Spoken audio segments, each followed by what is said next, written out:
Today, I'm going to talk about some of our community's accomplishments since we met a year ago in Detroit, reflect on some of what we've experienced over this last year, and talk about where we are headed. First, let's talk about this past year. You know, there are years when our movement for full equality jumps by leaps and bounds, and there are other years when we toil to gain every inch of ground. This year has been a bit of both, in which we made progress on the local and state level, and our country elected its first person of color to the presidency.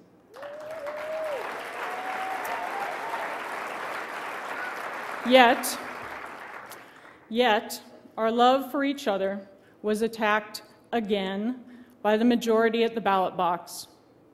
Our right to marry was taken away in California. Our transgender brothers and sisters were denied much-needed protections. And federal policy continued to elude us under the evil empire, the Bush administration.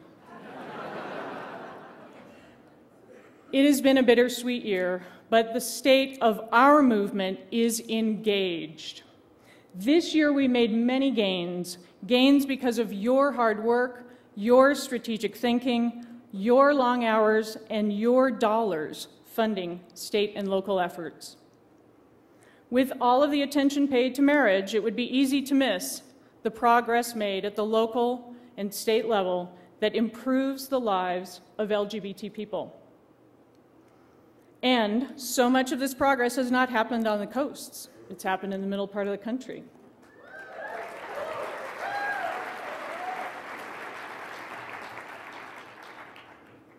Excuse me. This weekend, we will be inviting you to text to the screens all of the accomplishments you've had this year, big and small. But I will mention just a few of the many achievements for LGBT people in 2008. First, here in our host state of Colorado, Amendment 46, a Ward Connerly initiative that would have ended affirmative action in public employment, public education, and public contracting, was defeated. In Arizona, voters rejected Proposition 202, which would have penalized businesses that hired undocumented workers. And in Oregon, voters rejected an English-only proposal. In three states, California, Colorado, and South Dakota, voters considered initiatives related to reproductive freedoms, and we won in every state.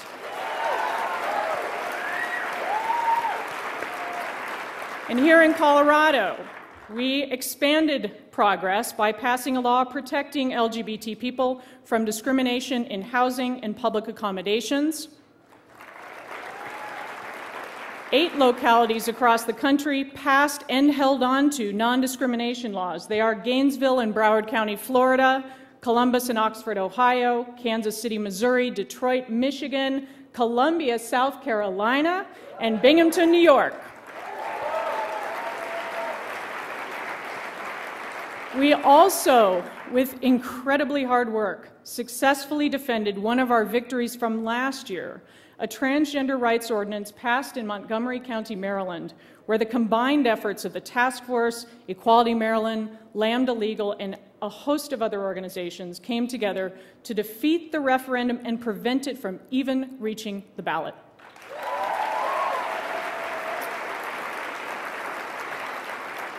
In the area of family recognition, Connecticut joined Massachusetts in becoming a freedom to marry state, and then beat back efforts that would have threatened it. Those of you from Connecticut and our great partners at Love Makes a Family and gay and lesbian advocates and defenders, congratulations and thank you. We won marriage in California, and over 18,000 couples are now legally married, and we plan on keeping them that way. Even though we lost that right temporarily, our communities and allies rose up in the days after the election and said enough. We have with us at Creating Change one of the founders of Join the Impact, Willow Whitty, who along with her fellow organizer, Amy Bylett, used the power of online organizing to fill the streets. We are proud that some of the Join the Impact crew cut their organizing teeth at Creating Change in Portland, Oregon, and are now sharing their skills with thousands of people across the country.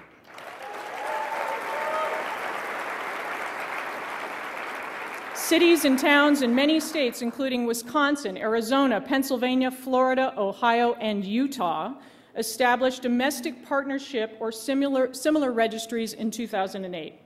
There were domestic partnership expansions in Washington State and Washington, D.C. Maryland established limited domestic partnership, and New York has decided to respect out-of-state same-sex marriages.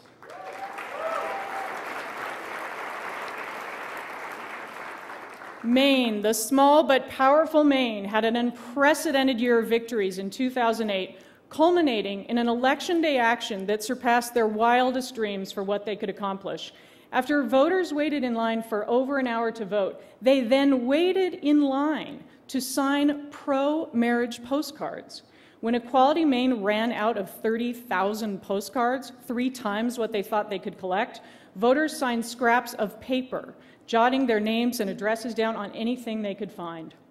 Building on this momentum, Equality Maine and its coalition partners recently introduced a marriage bill, and they have a solid plan for winning marriage in the legislature and then protecting it in what will inevitably be a referendum campaign, and we will join them in that fight.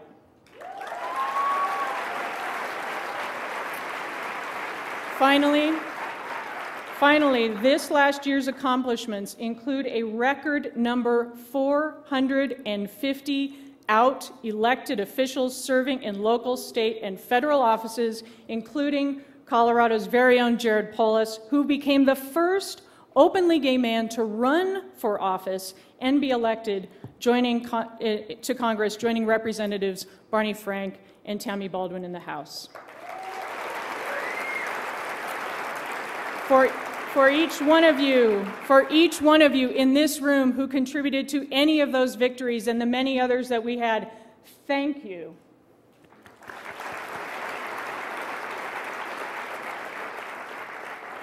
What we continue to accomplish as a movement is electrifying. And yet, as we all know, some of this year's results were bitter, very, very bitter pills to swallow. At the outset, let me say that I tend to be a glass half full kind of person, an optimist. So I can't help but see this year's anti-marriage and anti-family ballot measures as deeply painful, but temporary defeats that in an odd sort of way demonstrated just how far we've come. But it isn't just my gut feeling that this is temporary. It is based on the concrete progress we have made. Just 4 years ago, we lost 13 anti-marriage ballot measures by huge margins, by an average of 67% and as high as 86% we lost. In California alone, the last time we faced a similar anti-marriage measure, we lost by over 20 points, and this year we lost by less than 4. I know it doesn't feel like it sometimes, but that is progress.